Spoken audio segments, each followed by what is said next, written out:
Hello everyone, welcome to How to Browse YouTube channel. In this video I'll show you how you can fix this problem.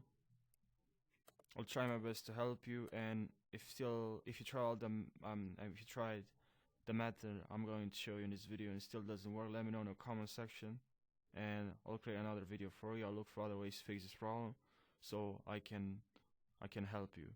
Now let's jump right into the video. I've had this problem before and I tested this problem by going to Steam. So please open Steam, and here please click on downloads and click on this icon, please. And now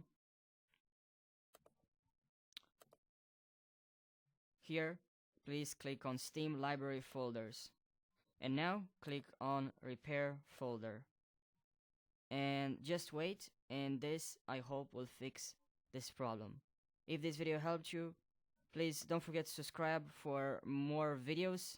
I really appreciate that. For more tutorials, subscribe and leave the like and comment down below if you have any questions. Thank you for watching this video, and I'll see you in the next one.